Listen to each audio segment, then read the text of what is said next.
방송에서 제공하는 부동산 정보에 대해서는 방송사에서 책임지지 않습니다. 결과에 대한 책임은 투자자 개인에게 있습니다. 전국의 시청자 여러분 안녕하십니까. 이춘모의 시간입니다. 오늘도 재테크, 안방에서 편안히 소파에 앉아서 볼 수 있는 세미나장입니다. 오늘은 좀 특별합니다. 시즌1 다시 보기인데요. 작년에 뜨거운 여름에 60강을 저희가 했습니다. 굉장히 우리 PD님들하고 고생해서 만든 프로그램이었는데 바빠서 못 볼 수가 있고 또 이제 이렇게 늦게 이런 프로그램이 있구나, 이렇게 재밌는 프로그램이 있어서 하시는 분도 있어서 시즌1이 너무 방대한 자료를 가지고 진행을 했기 때문에 제가 한 이거를 10단계, 10개 항목으로 축약을 시켜봤거든요. 그래서 오늘은 시즌1을 갖다가 축약해서 다시 본다면 그때 시즌1이 60강자가 뭘로 이루어져 있었나 하는 것을 오늘 안방에서 편안하게 한번 시청할 수 있을 겁니다. 그 중에서도 제 1강은 뭐였냐면 세상은 높고 내 집은 없다 였습니다. 이 주제의 첫 포인트는 뭐였냐면 집집마다 있는 장롱송에 숨어 있는 1000만 계좌 이상의 주택 청약 저축을 드러났잖아요. 예금을. 옛날에 부금, 예금, 적금 또 2009년도에 통폐합된 주택 종합 통장을, 청약 통장을 장롱 면허 시험처럼 장롱에만 놔두면 안 된다. 밖으로 끄집어내서 운전을 드라이빙을 하자, 이런 취지였습니다. 그러면 이제 어디를 낼 것이냐. 1번이 요 1강은 전체 시즌1 중에서 청약 통장 사용하기입니다.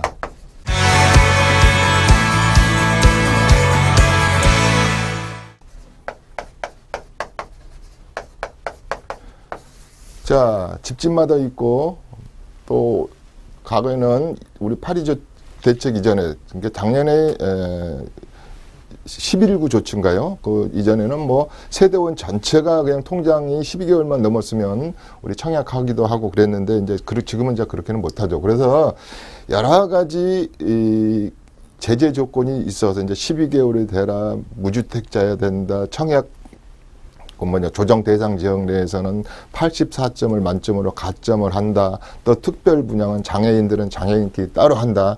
또 어저께 11월 29일 발표한 걸 보면 공적 주택해서 이제 신혼부부들은 또 신혼부부들만의 리그를 하겠다 해서 많이 복잡해졌어요. 전번보다. 작년보다 훨씬 더 복잡했습니다. 청약 통장 써먹기 제일 좋은 시절은 언제였냐면은 그 2014년, 15년, 16년 한 3년간은 굉장히 써먹기가 좋아가지고 아다시피 분양권 시장이 100조 시장, 200조 시장까지 팽창했잖아요. 그래서 앞으로는 내년이죠. 2018년부터도 많은 분양 시장이 기다리고 있습니다. 다시 말해서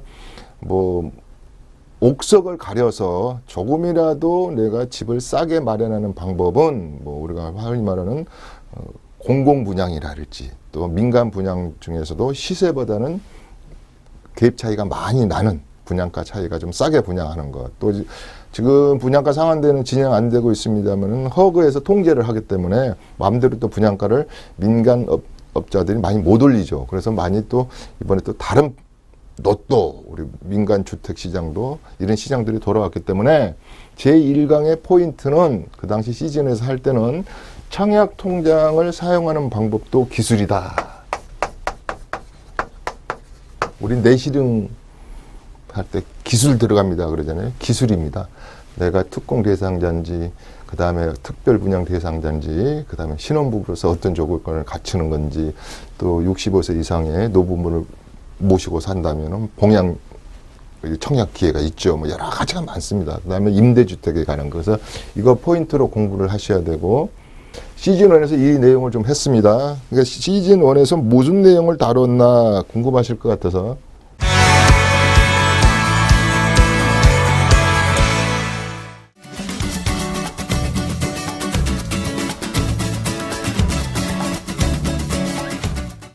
그 다음에 2강에서는 100세 시대에 오래된 노후주택이 100만 호고, 그 다음에 공적주택도 공적 주택도 100만 호를 2022년까지 공급한다 하고, 그래서 두 번째 얘기는 긴 돈, 목돈. 젊은 세대에게는 목돈이 필요하겠죠. 결혼도 해야 되고, 우리 뭐랄까, 예물도 만들어야 되고, 결혼 비용이 많이 들잖아요.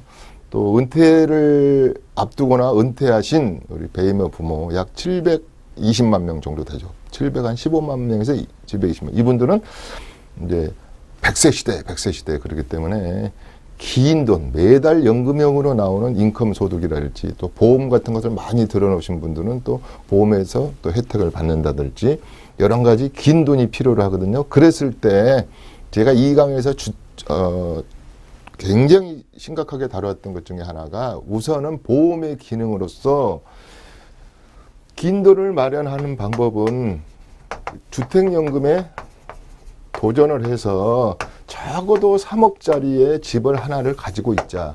우리가 70세 기준으로 앞으로 내가 100세를 산다고 하자고요. 90세를 산다라도 20년에서 30년간 약 90만 원 이상이죠. 70세 기준으로 해서 주택연금, 또 시골에 농사 짓는 분들은 농지연금도 될 수 있죠. 그래서 우선 기본적인 거 주택연금 받는 방법으로서 내 집 마련 전략에서부터, 내 집 마련 전략, 그 다음에 노후연금, 주택연금 만드는 거, 또 여유가 있어서 요새 하도가 된 그 수익형 부동산 쪽으로서 상가, 그 다음에 조그만 아파트랄지 도시형 생활주택을 하나 사가지고 월세를 받는 월세, 이런 것들이 긴 돈을 만드는 방법이겠죠. 긴 돈을. 그 다음에 이제 목돈 만드는 방법은 사실은 우리가 이게 투자형 부동산에서 좀 발생하는 것이죠. 그래서 투자형 부동산에서 발생하는 것 중에서도 이제 재테크 수단으로서 여러 가지가 있지 않겠습니까? 예컨대 재개발을 하나 산다든가, 내가 흔히 잘 쓰는 프로그램된 물건, 그러니까 재개발, 재건축으로서 재테크를 한다든가. 아무튼 시즌1에서 제 2강에서 가장 다뤘던 것은 주택연금용 주택을 만들자. 또 여유가 있는 분들은 주택임대사업자로 등록을 해서 7가지의 보따리를 준다 그랬죠. 양도세, 종부세, 합산비에서 여러 가지를 받으면서 또 거기서 나오는 월세 수입을 매달 수익을 창출한다든지 이런 얘기를 했습니다. 그래서 그게 만드는 방법, 주택연금의 컨디션 이런 것들을 좀 했던 기억이 납니다.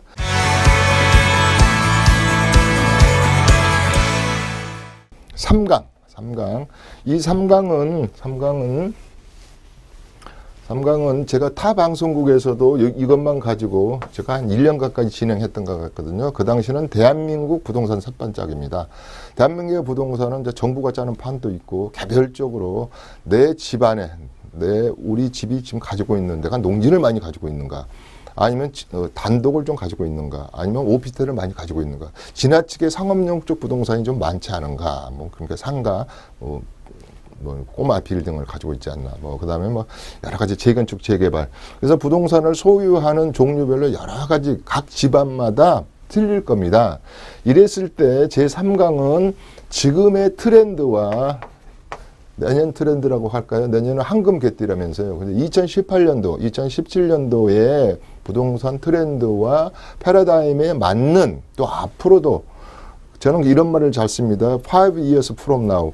지금으로부터 5년 후에, 10년까지는 필요 없습니다. 재테크 전략도 3년, 5년 단위로 짜야 되고, 재테크도 제대로 하려면 5년 이런 그램 하에, 플래닝 하에 짜야 된다, 이런 말을 많이 하는데, 이 세판짜기는 각 케이스별로, 케이스 바이 케이스별로 각 집안마다 틀릴 겁니다. 그래서 한 번은 달력에 적어 놓고, 이렇게 한 번은 쭉 내 자산이 뭐가 있지, 현금 자산, 주식 자산, 얼마 자산 해놓고, 보험 자산, 부동산 자산 중에서도 어떤 거를 써놓고, 한 번은 플래닝과 세판짜기를 진행해야 됩니다. 그래야지 다음에 가서 세테크에서도 세금으로부터 조금이라도 절세가 되고, 그 다음에 아무래도 캐피탈 게인, 양도소득을 올리는 데 있어서도 훨씬 더 넉넉하게 이 부동산 절세 전략이랄지 이런 재테크 전략을 짤 수 있거든요.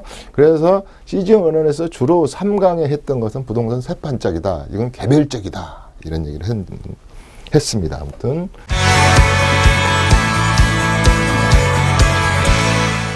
이제 세금 얘기가 나옵니다. 결국은 이 프로그램이 50%는 세테크 얘기고 50%는 재테크 얘기입니다. 아마 시즌 1의 60강좌 중에서 거의 30강좌가 세테크 강의였고 또 30강좌가 재테크 강의였습니다. 시즌 2에서도 그렇게 하고 있습니다. 좀 더 시즌 2에서는 좀 더 디테일하고 좀 더 복잡한 문제를 다루고 있죠. 국세청과 세금. 제가 첫 강의 시간에도 그런 얘기를 했던 것 같아요. 흔히 말해서 죽음과 세금은 피할 수가 없는 것이다. 그래서 세금 얘기는 하루아침에 끝나는 게 아닙니다. 복잡 다단한 케이스별로 여러 가지 세금. 제가 저번 시간에 시즌2에서 두 번째 시간에서인가요? 세금의 종류를 크게 7가지로 대별해서 하자. 신축, 판매업, 매매업, 그 다음에 상업용 부동산 쪽, 그 다음에 주택, 주거용 쪽 세테크. 참 다 이렇게 농지 부분, 그러니까 토지 시장 이렇게 나눠서 얘기를 했습니다. 앞으로도 이 시즌2가 많은 시간을 남아있는데 아주 주구장창 국세청과의 세금 얘기를 하고 갈 겁니다. 특히 세금은 여기서 한 가지는 계약서를 작성하고는 끝나버리면 빼도 박도 못합니다. 언제나 국세청은 그대가 어떻게 하면 감면해주고 비과세 해줄 테니까 어떤 조건을 갖춰 놓으세요. 이게 국세청의 요구사항입니다.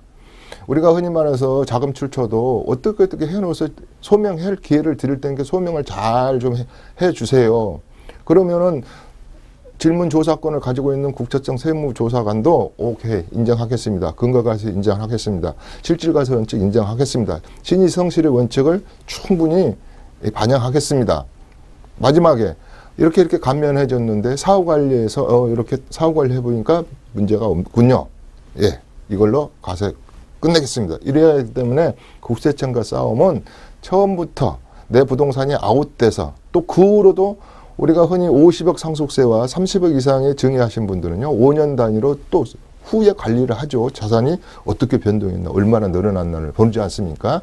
그렇기 때문에 이 4강은 과거에도 진행되었고 시즌2에서도 진행형이기 때문에 앞으로 꾸준히 이 세금 얘기는 하고 간다. 이 추모의 세테크의 50%를 차지하기 때문에 그렇다.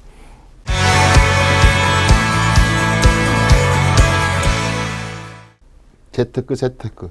이건 다른 말이 아니었습니다.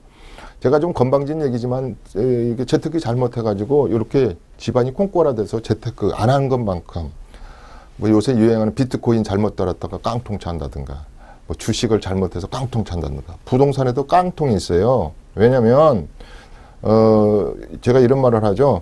부동산은 문서를 잡기 때문에 그나마 깡통이 적은데요. 부동산은 그 대신에 실수가 없다. 실패만 있다. 한 번 부동산을 까딱 잘못했다가는 재테크 같아서 팔리지도 않는 애물단지로 돼 있을 때는 재테크 기회를 놓쳐버리는 거거든요. 그래서 이게 백리도일이라고 많이 했잖아요. 이게 어떤 사람이 중국 속담이죠. 이거 백리를 가는데 쉬운 말로 말해서 뒤를 돌아다 봤을 때 양귀비 같은 미인을 찾기는 힘들다. 뭐 이런 뜻도 되겠죠. 그 말은 무슨 말이냐면 수많은 부동산의 파생 상품, 재테크 상품, 아침에 자고 일어나면 신문에 보면 이만큼씩 광고가 한 40% 차지하는 것 같아요. 부동산 광고. 다 사고 싶죠. 아전인수. 또 우리 로컬 부동산 쪽 사장님하고 상담하면 그 지역도 안 사고 싶습니까? 다 사고 싶습니다. 그러나 죄송합니다. 재테크에서는 잘못하면 재테크가 되기 때문에 굉장히 조심해야 할 부분이 있고 그렇기 때문에 이런 강좌를 듣는 거고 그렇기 때문에 이런 세금 문제를 항상 염두에 두고 재테크를 하는 거거든요. 그래서 5장에서는 부동산 투자 좋습니다. 그러나 워린 버핏이 하는 말처럼 시드머니를 정확히 지킬 수 있는 안전자산으로. 그러니까 제가 흔히 말해서 좀 너무 공격적인 투자라는 건 원래 공격적인 거고 세법은 세무 지식은 절세는 방어적인 거라 그랬거든요. 그래서 너무 공격적이어서도 안 된다. 그래서 좀 조심해서 공부를 한 다음에 케어풀 해가면서 제가 오직하면 길을 닫고 이렇게 뭐랄까 좀 공부를 해라 그러지 않습니까? 이게 부안해동을 많이 하시는 것 같아요. 우리 시청자분들이나 투자를 하시는 분들 특히 비기너들은 더 그렇습니다.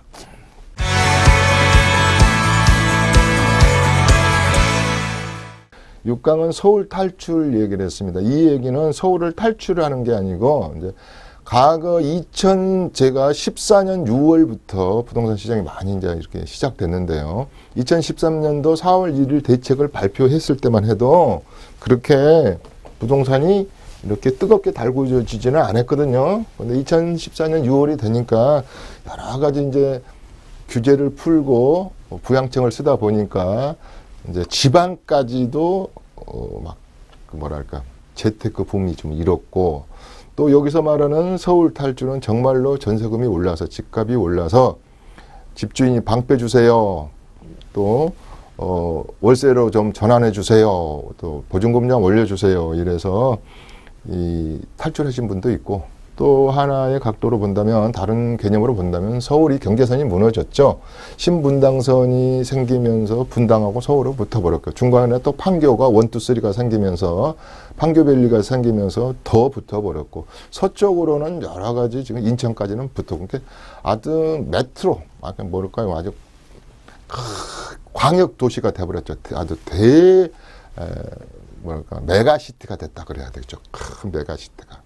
이것은 세계적인 추세 같아요. 도쿄도 많이 연접 도시 시군과 커져버리고, 뉴욕도 그렇고, 뭐 프랑스도 조금 그렇고, 그래서 서울을 탈출한다. 인구가 좀 줄어든다. 그러나 이 각도에서는 경계가 허물어져서 교통이 GTX, KTX 뭐 여러 가지 경전철이 되고 광역버스가 생기고 이러면서 출퇴근이 옛날에 1시간 거리던 것이 40분, 2시간 거리던 것이, 요새 대전도 출퇴근이 가능하죠. 뭐, 우리가 서울역에서 KTX를 탄다면 50분이면 가니까.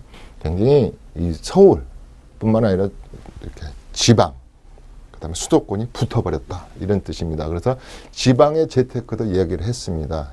지방의 재테크도 어디가 어디고, 또 서울에서도 가장 수도권에 근접된 우리 통장을 써먹을 만한 곳은 어디다. 이런 얘기도 했습니다. 6강의 포인트는 서울만 서울이 아니고, 서울은 이제는 메가시티가 됐기 때문에 주변에 커져가는 서울과 작아가는 서울을 주목할 필요가 있다. 단순히 인구 문제라만 보지 말자. 그래서 6강은 그런 얘기를 했습니다. 우리 시즌2에서도 제가 그런 얘기를 재테크 시간은 앞으로 좀 더 할 겁니다.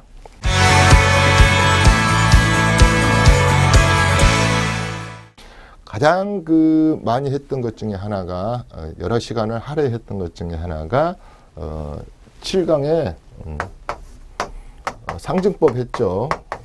이건 우리 시즌2에 들어서도 제가 1시간짜리 해드린 것 같아요. 또 앞으로도 더 할 거고. 가문의 세금이죠. 가문은. 일본 같은 데 세미나 가보면 이 사람들은 그 쟁족이라 그래요. 쟁족.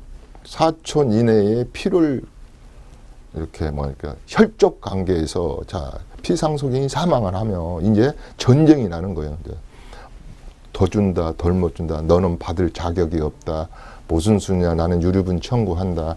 그래, 지금 그러면 아버님 재산 날 이전에 가정법원에서 만나자. 그래가지고 이런 상속세 증여세가 막 3만 건이 이렇게 발생하는 거예요. 막 쟁송 사건이.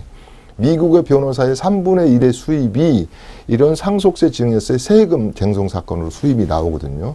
우리도 그럴 겁니다. 우리도 10년 전에 비하면 상속세 증여세, 특히 상속세 쟁송 사건이 한 10배는 더 많이 발생한다고 그래요.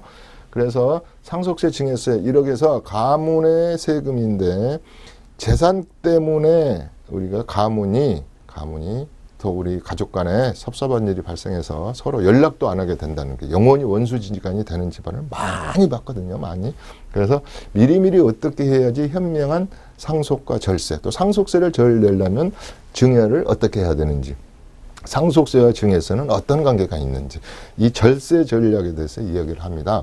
이 부분은 아주 내가 다른 데 강좌, 보험회사랄지 뭐 은행 이런 데 가서 많이, 증권회사 같은 데 수업을 많이 할 때 또 많이 합니다. 그래서 옛날보다는 굉장히 관심이 많아요. 지금 상속세고 증여세면 세수가 증여세가 더 많이 거치는 거죠. 2014년도 자료 보니까 한 3조 한 5천억 정도가 증여세를 거치고, 또 작년에 강남 상구에서 증여세를 낸 세수가 1조 원이 넘고, 그래서 증여 계약으로 정상적인 매매 계약보다 특수 관계인들에 대한 증여 계약으로 해서 부동산이 이동하는 경우가 7대3, 10개의 계약서 중에 석 장은 증여 계약으로 또 거기에 하나 더 한다면 뭐 상속계약으로 부동산이 이동하고 있다. 그건 굉장히 중요하겠죠. 상속세는 한 가지만 말하면 상속세가 너무 많이 세율이 세요. 우리가 10억 이상짜리 저만 해도 40%잖아요. 40%. 그러면 내가 5억 이상만 상속재산을 남겼다. 그래서 30% 아닙니까? 30%. 물론 30억이 넘으면 50%고. 그러니까 1억 이하에 조금만 물려주는 거 이런 것은 뭐 10%지만 이제 그다음에 이제 배우자 공제 같은 것들 이야기 많이 하지 않습니까? 그래서 7강에서 이야기했던 것은 가문의 세금 중에서도 앞으로도 양도세보다도 이 가문의 세금인 상속세 증여세를 더 어떻게 보면 공부를 해야 된다. 왜 그러냐면 농지만 보더라도 우리 때 나이에 지금 어머님, 아버님, 선대들이 이제 노후에서 이렇게 좀 뭐랄까 농사짓지를 못하니까 증여하신다든가 또 아예 돌아가실 나이가 많이 되셨잖아요. 그래서 상소가 된다고 해서 뭐 8년 경작한 농지를 상속받을 때, 또 농지를 증여받을 때, 또 하나 더 한다면 작년에 결혼을 한 28만 쌍, 29만 쌍이 못하게 결혼을 했는데 이혼이 10만 쌍 이상 이혼을 했거든요. 이혼, 졸혼, 항혼, 이혼, 그 다음에 각방 이혼이 있어요. 각방 이혼. 애들 때문에 차마 또 법정에 가서 이혼은 뭐지만 각방 쓴 지 오래돼가지고 막 이래서 무슨 말이냐면 세대원, 구성 세대원들이 복잡하게 돼 있어요. 복잡해서 또 재혼해가지고 또 재혼을 한다든가 그러면 뭐 세대원을 구성이 이상하잖아요. 그래서 상속세는 그러죠. 우리가 70세를 넘거나 그다음에 여러 내 자산이 70% 이상이 부동산으로 이루어져 있거나 또 이렇게 복잡 다단하게 세대가 구성되어 있는 곳은 미리미리 상속 증여를 짜놓지 않으면 안 된다. 또 요새는 뭐라 그러죠? 격세 상속. 이게 대습 상속이랄지. 특히 내가 사전에 증여하십시오 그랬을 때 내가 직접 본 거, 저는 이 상담을 많이 할 거 아닙니까? 그랬을 때 아버님의 눈물이라 그럽니다. 자, 나의 금권력과 내가 자산을 꽉 쥐고 있을 때는 애들이 서울에도 잘 오고 추석에도 잘 와요. 근데 미리미리 세금 때문에 증여를 하고 나면 이 만든 재산을 사실은 내 사랑하는 아들, 딸에게, 배우자에게 물려줄 때 심정은 그 아버지밖에 모르는 거거든요. 저는 많이 상담을 해서 어떨 때는 같이 오는 적도 한 번 있어요. 그래서 그렇지만 아버님, 이번에 물려주실 거면 상속과 증여세 절세자를 택하죠. 그래서 요새는 제가 깨를 냈어요. 물려주시되 다 물려주시면 안 된다. 20%의 지분은 남기고 80%만 증여하고 이렇게 해라. 상속에 이제 내가 인생을 아웃되니까. 그렇지만 상속돼서도 천국의 상속이라는 게 있어요. 천국의 상속. 뭐냐면 유언 대용 신탁이랄지 이런 걸 하면 요새 우리 여러 금융기관에서 하잖아요. 내 재산을 얼마를 줘라. 그러니까 신탁하는 거죠. 요새 이런 트러스트 베이비, 트러스트. 금수저들에게 트러스트 신탁 제도도 유언 대용 신탁. 우리가 2012년도 이렇게 막 법도 많이 바뀌고 그런 것들이 있죠. 하여튼 이 얘기는 5박 6일, 뭐 9박 10일에도 끝나지 않는 얘기입니다. 이건 내가 자주 할 겁니다. 그래서 상속세에 여러 가지 재테크가 숨겨져 있다. 특히 이건 여러분들이 많은 시간을 할애해서 내 재산의 리스트를 딱 이렇게 준비하시고 밑줄 그어가면서 미리미리 5년 단위, 3년 단위, 10년 단위 이렇게 적어도 제일 좋은 건 10년 단위가 좋겠죠. 적어도 5년 단위, 적어도 3년 단위 이런 식으로 했는데 그때 가서 하려고 그러면 안 된다. 양도소득세도 미리. 그래서 제가 프리벤션 오브 텍스, 그러니까 예방세무다. 세금은 예방이다 그랬어요. 미리미리 하는 텍스 플래닝을 짜지 않으면 안 된다. 이런 얘기를 제가 아주 기가 뭐라고 하죠? 귀에 딱 뭐라고 막 하죠. 기가 닳도록 시즌 1에서 했던 얘기입니다.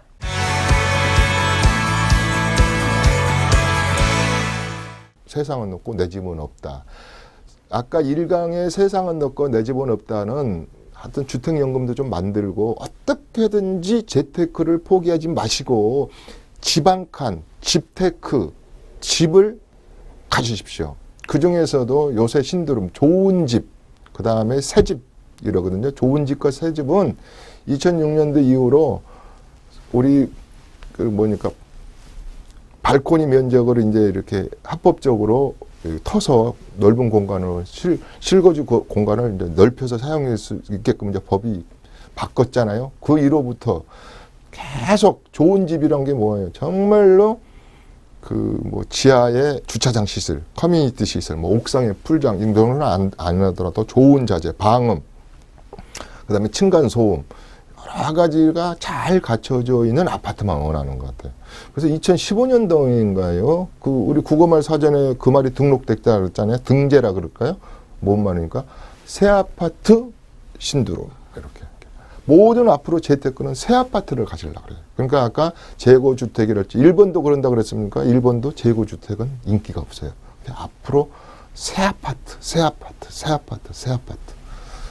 제가 우리 서울시의 아파트를 밤새 세워보니까요.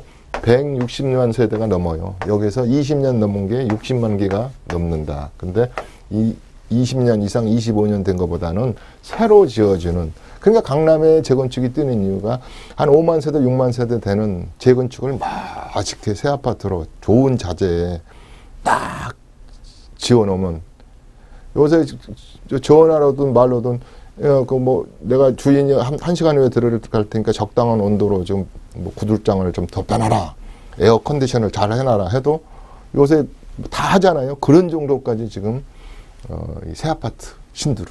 그래서 신도시가 됐든 지방분들이 됐건 여기 지금 지방 시청자분들이 많더라고요. 강주는 80% 이상이 아파트거든요. 강주도 새 아파트들은. 저기 부산을 한번 가니까 아까 명지주구 같은 데도 다 새 아파트 막 이런 거.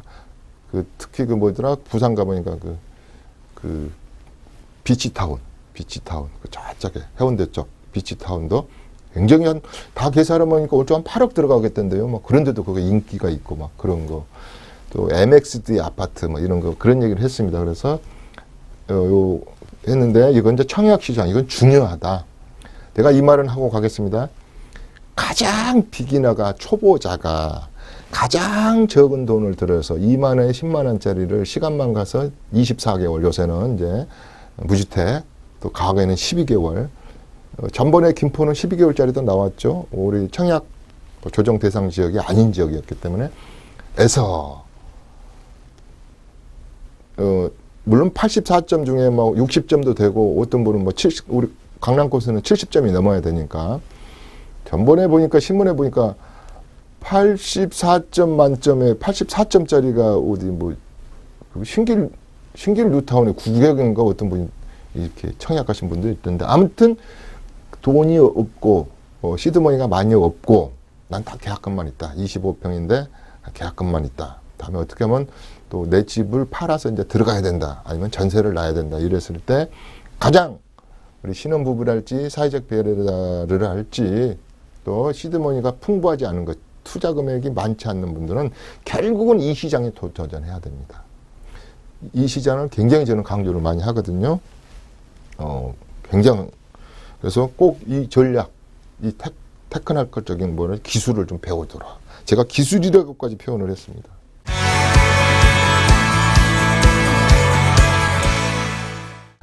이 양도소득세 얘기를 많이 했습니다. 많이. 전번에 제가 이런 얘기를 한번 하는 것 같아요. 과거에는 교수님 양도소득세 계산해 주세요, 이렇게 하던데 요새는 이 업무를 누가 대신하냐면 국세청 홈택스에 가가지고 그냥 턱 치면 그냥 내 주인님 양도소득세 얼마입니다, 지방소득세 얼마 내십시오 하고 쫙 나오니까 많이 묻지를 않아요. 근데 이제 양도소득세가 계산이 중요한 게 아니고 이걸 적게 나오고 절세하고 비과세를 만들어가는 것이 세테크지, 다 나온 다음에 계산은 누가 못해. 우리 저 세무사님한테 가가지고 20만 원만 주면 착실하게 딱 대리로 신고까지 해주잖아요. 그건 이 세테크가 아니죠.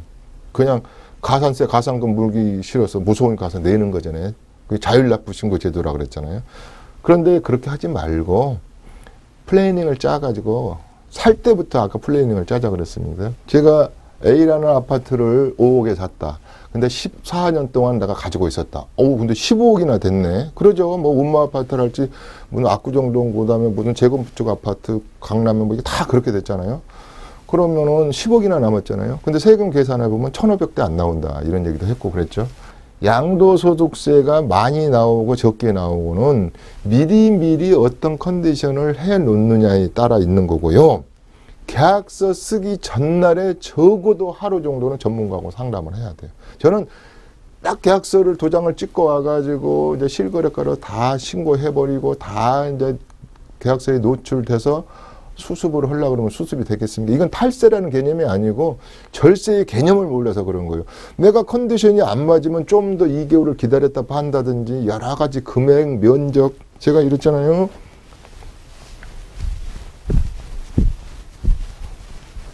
세법은 단순합니다. 어떻게 보면. 어떤 금액이냐, 어떤 면적이냐, 보유기간이 어떠냐, 주택수가 어떠냐, 세대원 구성이 어떠냐, 특례 조항과 예외 조항이 어떠냐, 그 지역이 정책적으로 가산세율을 적용하는 거냐, 중과세세율이겠죠. 여러 가지 조건이 있기 때문에 내가 오늘 팔고자 하는 물건이 있어요. 탁. 내가 오늘 우리 압구정동 아파트를 하나 팔아야겠다. 세금을 미리 거꾸로 계산해 봐가지고 이런 조건이 맞아가지고 다 비과세된 상황이면 팔아야지. 안 받으면 그 조건을 맞춰가야 된다고 그러지 않았습니까? 그래서 양도소득세는 조건 세무다 그랬어요. 조건. 어떤 세금이 다 그래요. 대부분 뭐 증여세도 그런데 조건을 갖춰 놓으세요.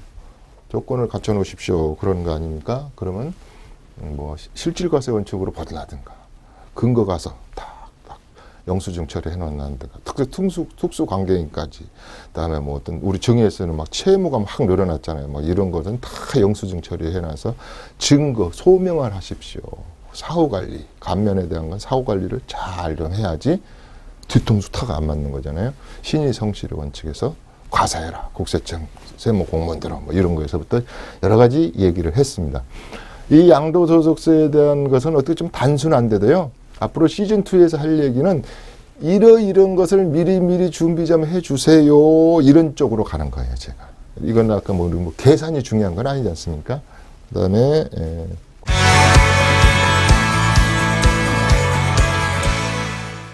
식강에서는 어떤 얘기를 했는지, 무엇이든 물어보세요를 진행했어요. 제가 지금 우리 시즌2에서는 우리 강민정 아나운서가 그런 코너를 하나 만들었어요.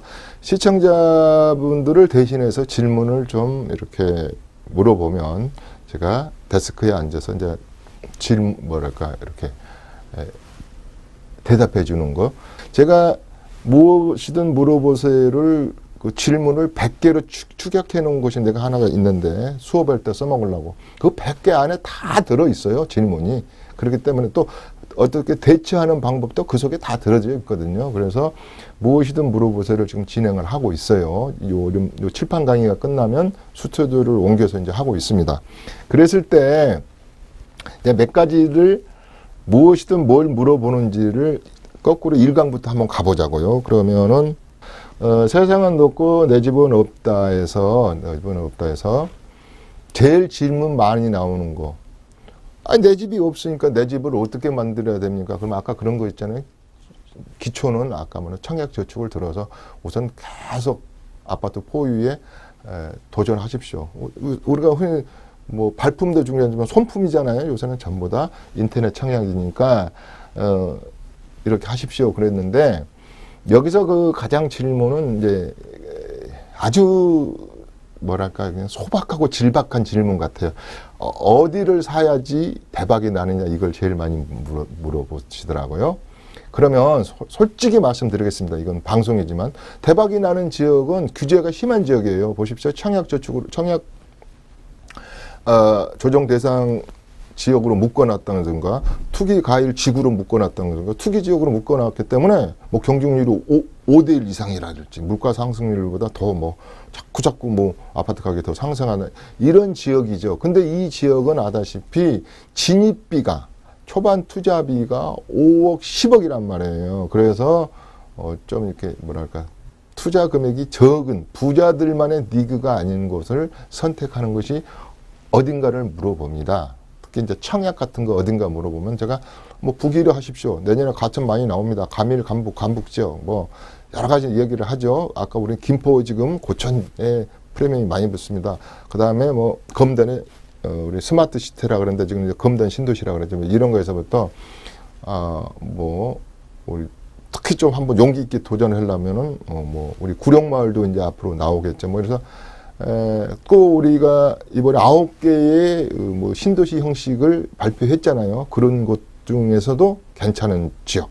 우리 금토동에 판교 뭐랄까 3구역 뭐 3지구 그럴까요? 그 중에서도 한 3,800세대가 나온다든지 가천의 지식정보센터 같은 게 좀 많이 나오던 이런 것을 좀 이게 제가 이렇게 진행해 보면 저 정도는 알고 있겠지 했는데도 너무 모르신 분들이 많아요. 어디다 넣어야 되는지를 모르는 분들이 많다. 그런 것들이 질문이 많았어요. 그래서 아까 지금 제가 말하는 거 이거 긴도 목동 필요하는 것은 어느 정도 조금 수준 높은 재테크입니다. 그래서 여기서 제일 많은 건 목돈 만들거나 재테크 대박 나는 방법 중에 많이 묻는 것 중에 이제 그 당시도 우리가 2003년 이전에도 재개발에 대해서 재건축에 대해서 재테크 수단이었고 그 다음에 2003년으로 넘어와서 도정법 하에서도 재건축 재개발이 그 다음에 뉴타운까지 포함해서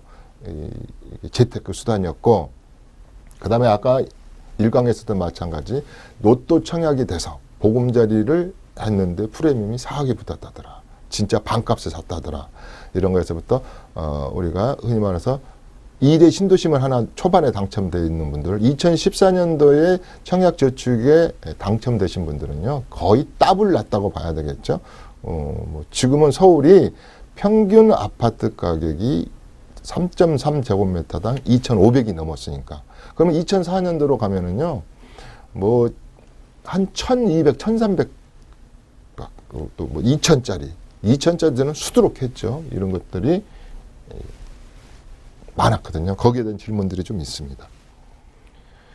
세판짜기는 개별적으로 우리 세미나장에 와가지고 이렇게 저한테 장시간 이렇게 상담을 합니다. 근데 이 세판을 좀 짜주십시오. 요 상가는 버릴까요? 이거 지금 상가가 애물단지입니다. 요 빌딩은 어떻게 할까요? 지금 제가 가지고 있는 현금인데 현금으로 증여나 상속을 하다 보니까 문제가 있을 것 같습니다. 그러면 이것을 건물로 사서 2년이 있다가 건물 자체를 이렇게 한다든가 여러 가지 또 우리가 흔히 가족 간의 거래에서 굉장히 주요할 점이 많죠. 부당행위 계산 분인을 할지 자금 출처라 할지 여러 가지 우리들이 조심해야 될 부분들이 있습니다. 또 2013년부터인가요? 현금으로 증여 시 간주하겠다. 현금으로 차명에 넣으면은 이건 간주 증여로 보겠다. 이런 거에서부터 자기 집안에 세판 짜는 거, 금융, 주식, 보험 이런 거. 특히 요새는 보험도 많이 물어보더라고요. 이렇게 보험을 왜 많이 물어보냐면 30억 이상 자산가들이 상속할 때 이 상속세 낼 세원이 없어요. 그러면 피보험자와 계약자, 피계약자, 피보험자를 누구로 해서 이 상속 재원을 만들 것인가. 요새 강남의 부자들은 이렇게 하죠. 일정 물려줄 것은 딱 물려 사전 증여하고 임대 수익이 4,500만 원 나오는 금액은 이 전 임대료를 전체로 뭐 종신보험에 들어서 다음에 세상에 내가 아웃될 때 이걸 후손이 상속세를 내게끔 한다든지 요새 또 부동산 세판짜기 중에서는 가업승계에 대해서 굉장히 많이 물어보는 분들이 많죠. 그래서 상강에서도 여러 가지 질문이 많다 이렇게 할 수 있습니다. 세금이 이제 더 말할 것도 없겠죠. 자, 뭐 별별 세금을 많이 물어보는데 아까 말한 대로 가장 순위를 정해보면 뭐 다른 분들은 모르겠습니다만은 일단 증여세 제일 많이 물었습니다. 이 말은 증여세를 많이 묻는 것은 가족 간 거래를 묻는 것 같아요. 이번에 뭐 홍아무개 뭐 장관 때문에 많이 노출이 됐지만 제가 수업 시간에 그랬죠. 뭐 1,000만 원 이하의 이자에 대해서 그걸로 계산해보면 4.6%로 계산하면 한 2억 1,700까지는 좀비속 간의 특수관계인간에 돈을 좀 빌려줘도 증여로 보지 않는다. 이런 것이 이제 다 알려졌어요. 그러다 보니까 이제 요즘은 다들 알아요. 또 항소 제가 방송을 하니까 부동산을 쪼개고 분산해야 되는데 부동산을 쪼개는 게 아니고 어떻게 한다는 게 쪼개는 거냐. 어떻게 해야지 세대 분리를 인정하는 거냐. 어떻게 해야지 되는 거냐. 이런 것을 생각을 많이 하시는 거예요. 그래서 아무래도 제가 이 세테크 강의다 보니까, 이 세금에 관한 질문을 제일 많이 이렇게 보따리째 가지고 오시더라고요. 그 다음에 이제 또 제가 그렇게 31년 동안 현장에 있었으니까 어디를 사야지, 뭘 사야 되는지, 뭘 사야지 안 당하는지 이런 것을 많이 묻는 것 같아요. 근데 세테크와 재테크는 이렇게 하나의 틀 속에 있습니다. 뗄래야 뗄 수가 없습니다. 아무리 재테크를 잘했으면 세테크 못하면 수익률이 떨어지고 거꾸로 이게 뭐랄까 국세청이 더 많이 가져가 버렸죠. 그래서 뭐 여러 가지 이 세테크고 재테크는 플래닝이 같이 가져야 돼요. 같이. 앞서거니 뒤서거니 앞서거니 뒤서거니 같이 가져야 된다. 그래서 이 질문이 많다. 특히 이 질문 중에서 우리가 과거에 이만수 국세청장 있을 때 그 유명한 엔티스라는 프로그램인가 요새 또 PCI 이런 프로그램 기계가 지금 세무 공무원이 2만 명인데 2만 명이 하는 게 아니고 요 기계 알파고 수준에 요 비용이 2,300억 넘게 들었다 그랬지 않습니까? 삼성 SDS에서 개발할 때 특수 요원들이 국세청 요원들이 막 파견 나가지고 80만 명이 5년인가 거쳤을 거예요. 이런 거랄지 요새 또 이런 거 뭐니 현금 거래 트랜잭션이죠. 트랜잭션 CTR 의심스러운 거래 이런 거 굉장히 조심해야 된다 그랬어요. 왜? 모든 것은 다 알고 있다. 금융거래, 금융정보분석원에서 다 이런 것이 다 알고 있다. 대한민국의 5천만 국민을 데이터화해서 1억 8천 개의 데이터베이스를 가지고 여러 가지로 직업별, 나이별, 재산별, 뭐 세대별 뭐 다 하겠죠. 그래서 전체 재산의 이동을 눈 부릅뜨고 24시간 감시가 아닙니다. 이동을 살펴보고 있다. 지나칠 것 같으면 조사를 한다. 지나치게. 그다음에 뭐 아주 엊그저께 노골적으로 말하대요. 그냥 아주 툭 속에 어떤 사람을 탁 기획해서 전번에 588명인가 그 정도 261명 또 동탄의 어느 아파트는요 전매된 거 전수조사 들어갔어요. 분양권 전매 이런 것이 굉장히 예상도 없고 봐주는 것도 없어요. 인정도 없어요. 아니 이 기계가 인정이 있겠습니까? 외상해 주겠습니까? 그 다음에 깎아줍니까? 자, 현금으로 내세요가 일치죠. 그것도 내가 우리 국세청에서 제시한 날짜 내에 내세요. 현금으로 내세요. 없으면 분납하세요. 없으면 연부연납하세요. 그것도 없으면 물건으로 내놓으세요. 물건으로. 반 쪼개겠다. 3분의 1 쪼개겠다. 아니면 엔젤 주식으로 내놓으세요. 그거 아닙니까? 그렇기 때문에 이런 시스템에 대해서 많이 이야기를 했다. 이런 말입니다. 이 얘기는 내 쪽에서 많이 하는 잔소리였습니다. 여러분들이 직장을 그만두고 아무리 똑똑하신 분들도 본 비즈니스가 이게 아니면 다 좋아 보이는 거예요. 다 좋아 보이는 거예요. 전체적인 틀을 못 보니까. 그리고 우리나라 판이 노칼 쪽에 가면 노칼이 좋은 것이죠. 그러면 아전인수로 다 설명을 하시는 것이지 대한민국 판과 서울시의 판을 놓고 전체 판을 놓고 디메리트와 메리트를 갖다가 설명하는 곳은 별로 없다고 봅니다. 그렇기 때문에 이 재테크보다 이재테크를 많이 해가지고 망가진 몸을 이끌고 강의장에 오신단 말이에요. 힘이 하나도 없어가지고. 내가 맨날 내가 제일 좋아하는 단어가요. 이 재테크 강의에서 백리도일이라고 했어요. 아까 제가 설명했지 않습니까? 백리를 가든 서울시 25개 구를 갖다가 365일 날 운동화 2장 메고 만원경 가지고 도시락 싸고 다니면서 돌아서 재테크를 찾았으나 여기도 재테크 저기도 재테크 모든 신문 광고나 뭐나 그러면 여기도 재테크 저기도 재테크 사놓기만 내가 부자 3년 안에 안 되는 게 없지 않습니까? 백리도일 가유불급 굉장히 제가 잘을 쓰는 말로 이 말은 나의 잔소리 쪽입니다. 제발 K4를 하시라니까요. 정신 차리고 공부한 다음에 해도 안 늦다니까요. 도장하고 사인하지 못하게 여기다 기부수 하시고 다니시라니까요. 그렇습니다. 그래서 5강은 제가 너무 안타까워서 오직하면 제가 시즌 1에서 배무 부모의 고함 그랬잖아요. 알릴 고자 720만 배무 부모에게 고함. 재테크 하려다가 재테크 당하지 마십시오. 그런 얘기 했습니다. 여기 6강에서는 질문이 이렇습니다. 요새 뭐 자여인 갈 때까지 가보자 어떻게 해가지고 정말로 서울이 싫어서 탈출하고자 하는 분들이 있죠. 나 재산세도 안 내고 세금도 없고 수도요금 전기요금도 없고 마누라 잔소리도 없는 것으로 나를 좀 도피시켜줘. 이런 분들이 있습니다. 그래서 서울 탈출. 또 두 번째 질문은 서울이 집값이 비싸. 그래서 10억에 팔아가지고 3억 원 현금으로 또 3억 원 내가 진짜로 노후에 이제 아프고 이런 걸 갖고 3억 그런 게 아주 솔직하게 주거 다이어트 하는 거예요. 그럴 때 서울을 탈출하고자 하는 분들이 많아요. 특히 멀티해비테이션 그래가지고 공기 좋은 곳으로 가고자 하시는 분도 있지만 내 노후가 우리가 지금 65세 특히 70세 이상이 나의 노후에 모아놓은 돈이 없어서 불편하게 느끼는 비율이 38%가 넘죠. 약 40% 가까이는 넉넉하지 못하는 것이죠. 그러면 집 하나 있는 것을 줄여서 나머지 3억 가지고는 호구지책 해야 되잖아요. 품위 유지비 좀 나와야 되잖아요. 그래서 주택연금 받고 나머지는 주거 다이어트 할 수밖에 없잖아요. 그래서 많이 이렇게 중소도시로 가시는 분도 많이 봤습니다.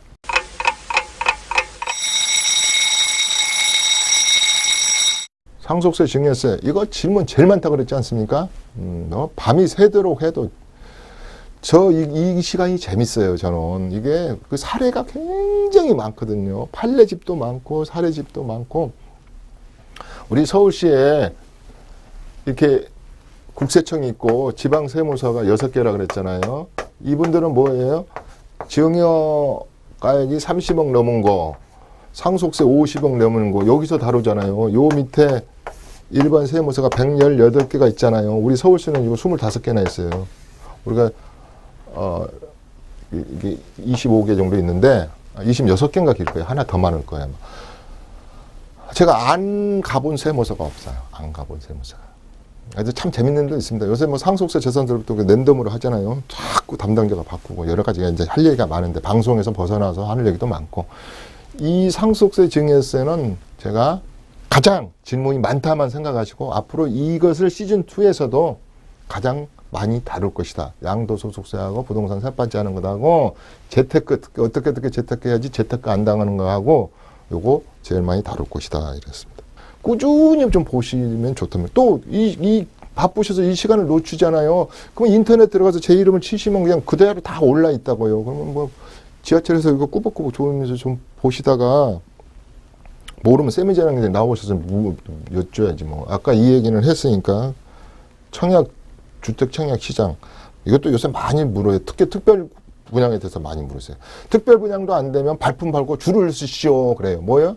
요새 부적격자가 돼가지고 20% 30% 에러가 나요. 그러면 이 사람들만 모아가지고 줄을 쓰시오. 모델하우스에 언제까지 오면 이분들 가지고 속된 표현으로 랜덤 샘플링 뺑뺑이 돌려가지고 줄이잖아요. 내가 이랬어요. 아니 좀 재테크를 하려면 가장 안전한 거다 그랬잖아요. 이게 그러면 부지런해서 줄이라도 좀 쓸 수 있는 부지런함이라도 가지십시오. 이런 것이 은퇴해가지고 할 일이에요. 그럼 할 일 없으면 줄이라도 서라고 그러면 그건 재테크지 않습니까? 앞으로 내년 6월까지 우리 집중적으로 분양하는 곳이 한 10군데가 넘어요. 근데 전부 다 프리미엄이 붙을 곳이 집중적으로 분양을 합니다. 그러면 거긴 제가 뭐라고 해서 한 20%에서 10% 아직 법 안 바뀌었어요. 앞으로 이제 이것을 또 무주택자에게 준다 어쩌고 그러는데 아직까지는 법이 안 바뀌었죠. 그러면 이거 줄 서서 주는 거 아니겠습니까? 무주택이든 유주택이든 상관없다. 청약주택하고 관계없다. 그날까지 10% 계약만 가져와가지고 랜덤으로 해가지고 당첨된 자에게 주는 것이 부적격자. 옛날도 아니지 뭐 올 초에까지만 해도 내 집 마련 그랬잖아요. 내 집 마련. 근데 이제 이게 8.2 대책 그다음에 6.19 대책에서부터 분양 시장이 까다로워지면서 이제 가점제와 무주택자가 이제 이렇게 영순위로 떠올리기 시작했잖아요. 자, 시간이 다 단 관계로 뭐 양도소득세 아까 좀 얘기했고 이거 질문 많아요. 엄청 많습니다. 특히 나는 계약서 쓰고 와서 양도소득세 계산을 해달라 그러고 뭐 하라면 저는 문전박대합니다. 분명히 저는 계약서 쓰기 전에, 특히 3개월 전에 저하고 상담을 하면 절세 비밀이 있을 수 있다, 이렇게 하겠습니다. 자, 이렇게 해서 물어보세요. 뭐든지 물어보십시오. 부동산에 관한 것은 뭐든지 물어보십시오. 세테크로서 17년 강의한 것과 31년째의 재테크 강좌로서 사심 없이 퍼블릭적으로 저는 아주 좀 공정하게 그런 대로 상담을 해드리려고 하거든요. 자, 이춘모의 세테크 재테크 시즌1 다시 보기 60강좌를 압축해서 되돌려 봤습니다. 한번 되돌려 봤어요. 되돌려 봤기 때문에 또 이런 내용들이 우리 강민주 아나운서가 진행하는 무엇이든 물어보세요 시간에 이렇게 연결돼 있죠. 또 부족한 바는 거기서 채우면 되겠습니다. 오늘은 여기까지 하겠습니다. 이춘모의 세테크 재테크. 시청자 여러분, 다음 시간까지 안녕히 계십시오. 감사합니다.